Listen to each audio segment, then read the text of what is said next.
Man, Royce, what JLX got you blocked for, bro? I don't know, man. J Electronica is uh Islamic extremist, and You must have said you said something about him. probably I think it was around the time when his album came out, and well, before the album came out, he was saying that he had like a certain deadline, and I was like, you got like 10 days left, and then he blocked me. Oh yeah, that adds to the mystique. But He does it's, that. it's J Electronica, so I don't take it personal. How you doing? I'm good though. What up though? I still like the Detroit greeting, I suppose, right? Yeah, man. I'm just kind of chilling. You know what I mean? Chilling, man. Hanging in Well, there. first off, thank you, Royce, for participating this week, being the guest on Artifacts. This is the show. No It's like problem. hip hop ultimate show and tell. Things that you've collected throughout your 20+ year in hip hop. I know you've saved a lot of things. You've been in a lot of places. So I just want to talk about some of those things and highlight them. B.Dot, I haven't collected a lot of things. That is a fucking lie, Royce. I'm telling you. Listen, I'm one of those guys that like your wife or your dad or your mom would just be like, why don't you take pictures like before Instagram and everything? You go to all these places, you need to be documenting some of this stuff. And I used to just be like, just getting drunk, and the few things that I held on to, like I kind of lost, like whenever we moved, that was a big thing. Like whenever I moved into a new house, I always lose like precious things. But I do have some stuff up here. Okay. I haven't been collecting them my whole career. I feel that. But I have my rare Jordans that were Marshall collabs that I've been collecting that a lot of people don't have. But they just happened to be up here because I was showing somebody else because I was up here stunning. So these are the first ones. I don't even remember what year these were. The But Jordan 2s. He got like some of his lyrics on here. Oh shit, my mic is on my bed. He got like some of his lyrics on here. And what are these, 7s? No, these are the 2s, Jordan 2s. Oh, these 2s. Yeah. Okay, yeah, this is one of my favorite Jordans in terms of the number. Oh, like 2s the most. So this collab was right up my alley. Me and him wasn't speaking when he did these. So when we got back cool, I had to get caught up. Do you wear those? Or do you just like? I wear all my shoes. Oh, okay. I collect them, but I'm not like a collector in the sense of like a mayor or somebody. Because I got like a lot of stuff, but I don't just keep it just to for the sake of being a sneakerhead. I like to wear all of them. Gotcha. So, and these. Oh yeah.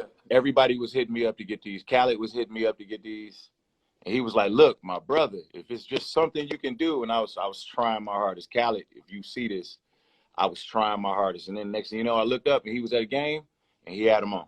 The Eminem Jordan 4 Carhartt special edition. Yeah, and then I seen Drake in these too. A lot of people, I seen Bun B at a party with these on. I actually had a pair, Royce. Did you wear yours?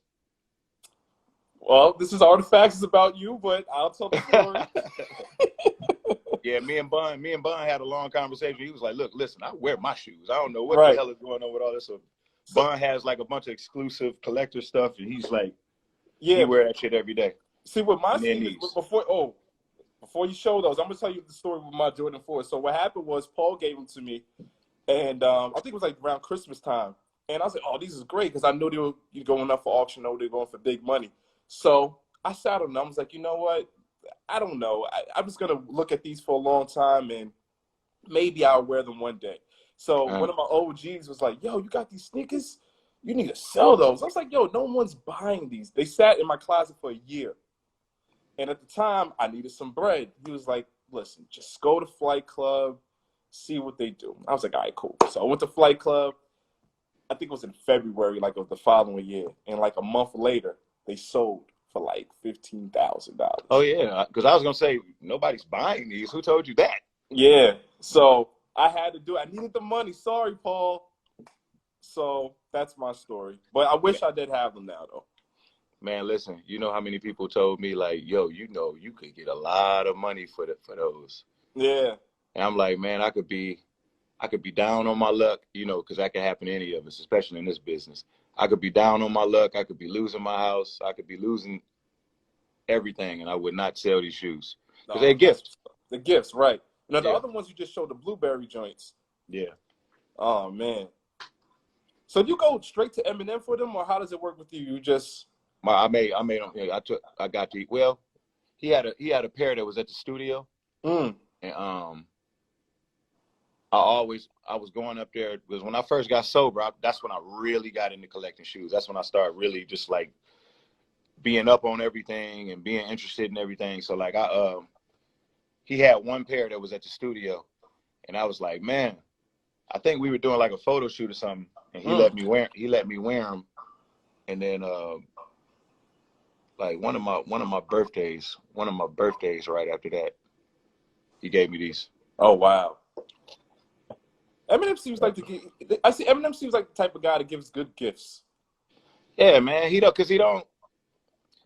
just had these just sitting up there, and I used to tell him like, bro, do you know what these are? He's like, shoes, I guess. You know, he don't realize it. And he not wearing them. He not doing anything with them because they're not like super valuable to him in that sense. Right. It's more so like something that his namesake is a part of that he's proud of. Right. But it's not like, oh man, do you know how much these is worth? Like he doesn't know that side of it. So that's awesome. And these are like, I can't even trade nobody anything for it. Well, I wouldn't trade anybody, but I couldn't even like these right here. I always got to keep these put up somewhere. I wore these like 2 times. I had like a release party for Book of Ryan. I wore these with a suit. Nice. Yeah, and then. Do you guys wear the same size? Around. You know how like when you're wearing something, you don't want to get like the crease in them, so you just kind of limp around. You got to walk like you got to take a shit. Do you guys wear the same size shoe? Yep. Oh, what a coincidence. See, y'all was made to be walking each other's footsteps, I guess. Yo, Royce, I know you're one of the best rappers on the planet. Do you write your rhymes down, or do you like have old rhyme books or things like that? You store some of your old raps? I've been finding a lot of success in the creative process, in the daily creative process, not having a set script.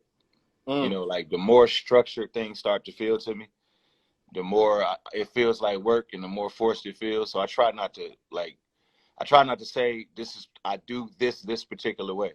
So I try to just kind of follow whatever it feels like how it should be. You know what I mean? Because sometimes, man, like I'll be thinking of something and I'll be jotting it down on my phone, and that'll just be working for me at that time. Sometimes typing it is too much because I gotta go back. I missed the letter, or something like that, and I just fuck it and I start writing it on some paper. Sometimes I just had a mic right here. As you can see, like when we started the live stream, I forgot my mic was on.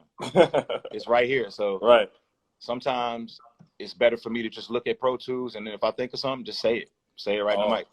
So, you know, so it just depends on, and I just keep it as random as possible and just kind of like follow the vibe. So in the early days, did you have like stacks of composition notebooks, or was it like spiral joints? I was that guy. I was saving my raps for a minute, man, but it was just so much like clutter and like just stuff all over the place and really, really bad handwriting. So if I go back and look at it, I would not know what I was looking at. Like I write my raps like how doctors sign their name, sign their signatures. Wow. Yeah, because it's not really words. It's more so the short version of what a word would be. Because really, I'm going off of memory. I'm writing something down that I just told myself that I wanted to retain. So I'm just kind of like doing like the short form of a sentence, and then when I get in the booth, I kind of, as soon as I start seeing like the figures and stuff, I know what it is. But if I go a long time without looking at it, I have no idea what I'm looking at. Oh wow, okay. It's funny because it's like so. We talked about Marshall earlier. I know his handwriting's like chicken scratch too. So his handwriting, it actually looks better than mine. But wow. The unique thing about his, and I think he still writes in a notebook and saves notebooks. But he'll have damn, do I got paper around here? Okay, so it'll be a piece of paper and it'll be like 4 bars worth of raps, just this big in a corner on a piece of paper. and he'll have like 4 bars here, 4 bars here, and they won't be in the lines. They'll just be scattered all around the paper. Right.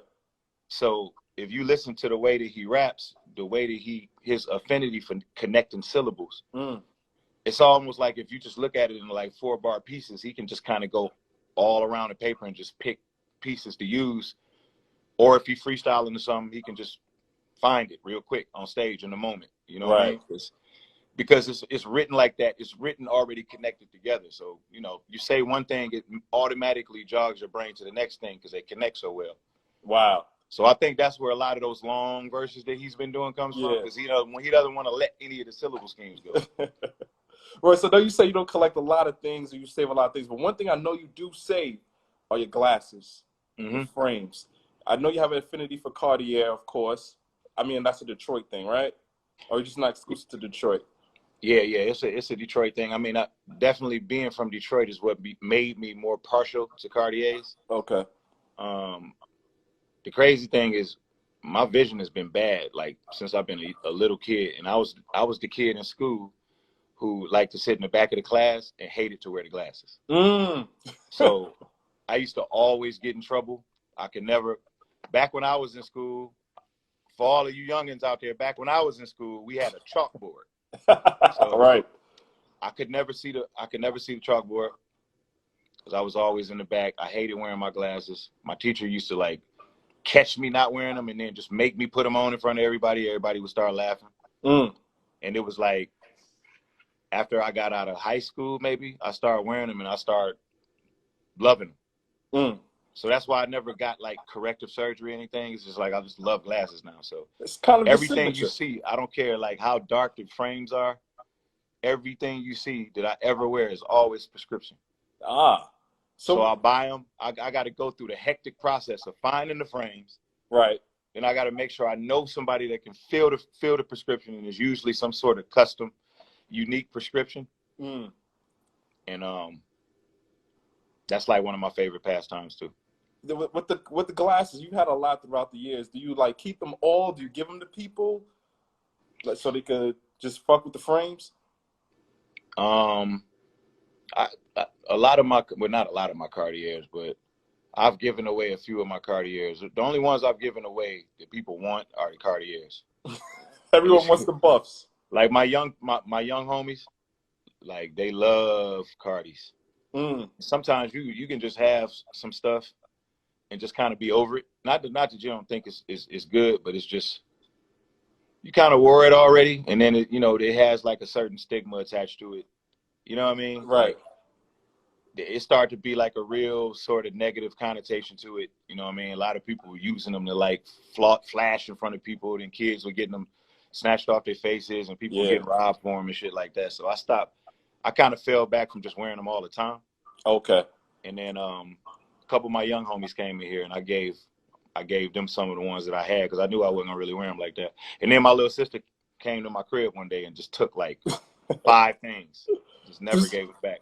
Do certain ones hold special meaning to you, or are they just glasses at some point? I got one pair. Hold on. Okay. See, there we go. Royce with the shades. You know, this Cartiers, man. If you're from Detroit, you know about Cartiers, man. That was like the North Face or the whatever it was in your city that everyone coveted. That's what people were taking. They were taking in New York. I know they were taking North Faces. They were taking Averexes. Definitely taking Jordans. But in Cartier in Detroit, from what I've understand and understood, the Cartiers. Right. So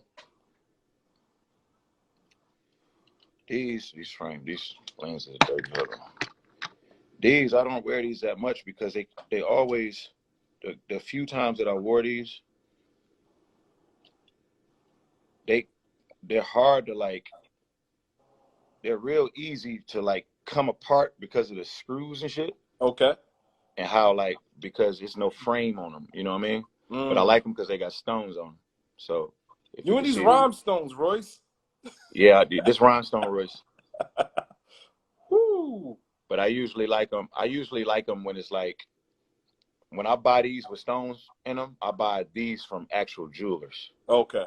So there's certain jewelers in Detroit that kind of get it. So we used to have to buy the frames and then take them to a jewelry store and have a jeweler figure out how to custom set the stones. And now the jewelers just got the glasses with the stones in them already. So it's like, hold on, okay, this is my favorite pair. I still wear these. I wear these sometimes, but I ended up having to change these frames out, and get them clear. Mm. Now these are buffs. These are buffs. Mm-hmm. Okay. But it's a clear frame. Ah. So Westside Gun came to Detroit just to get a pair of these. Just for a pair of for a pair of these. So he came and chilled in my studio all day and waited until they were done. Went and got them and then flew back home. Wow. I know you had a pair that had like heaven on them, if I'm not mistaken, too, right? Yeah, hold on. I got those too. Hold on. Westside Gun come to Detroit just for a pair of sunglasses. That sounds very on brand of the Fly God. Shit. I'm gonna come to Detroit just to go to the Coney and hang out with you, Royce. Shout out to all the people in Detroit in here. Feels like they're just at home, man. The 313. I gotta go to the 313. I haven't been to Detroit in a while, man.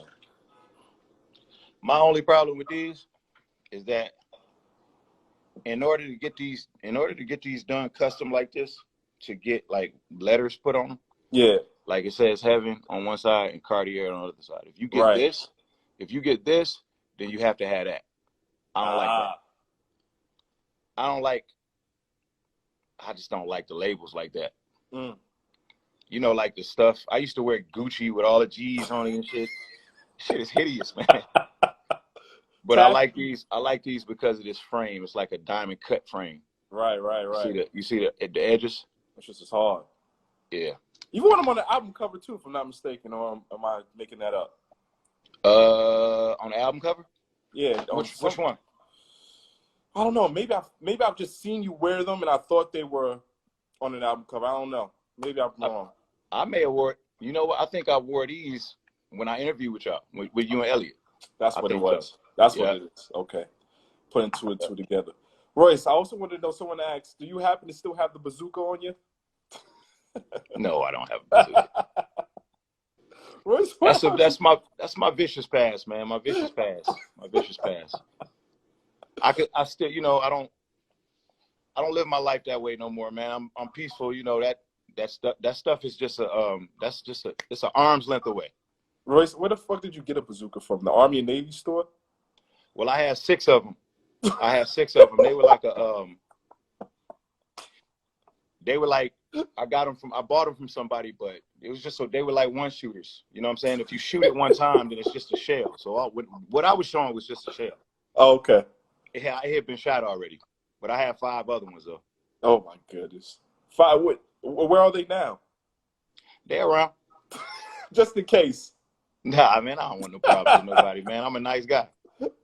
Oh my goodness.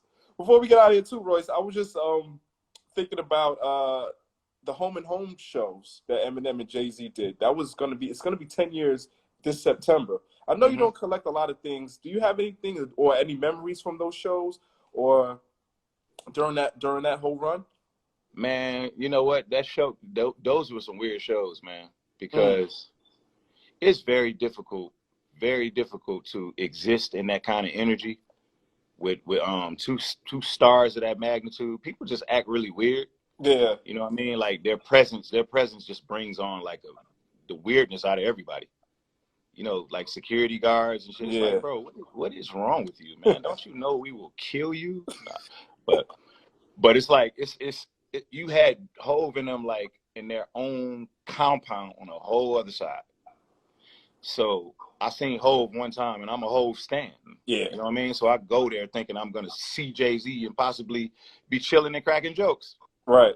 You didn't see nobody from Rock Nation on our side. So I guess that kind of makes sense, like people have their own areas. So, like I saw the shows and shit, of course, but we didn't get a chance to see them. I mean, I could have went to their side, but I don't know if that would have been kind of inappropriate. Right. Kind of inappropriate for me to just kind of show up in their house and shit. Like, what up, Jay-Z here? Like, nah. That would definitely have been awkward. Yeah, it was like that with Rihanna. It was like that with Rihanna too, man. She had like her own her own compound on the other side. And have you and Rihanna ever hooked up or connected since that hi Rihanna tweet? Hooked up and connected to do what? Just say hi, you know, chill, met.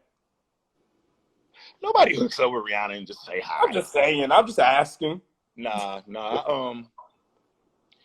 I didn't get a chance to see her when they were here. They were here to do those shows. She was here. They were like rehearsing and shit. But I was torn. Okay.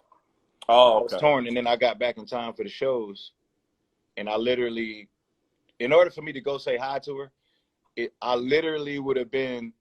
I could have went to her area, but I literally would have been the hi Rihanna guy from the Cypher, just showing up to her dressing room. I didn't want to be that guy. I feel you. She already knows. I expressed my love to her already, so she knows how I feel about her. She already knows. It's already in the universe. Yeah. Royce, one more thing before I close out. People are asking Bar Exam 5, is it gonna happen? That's possible.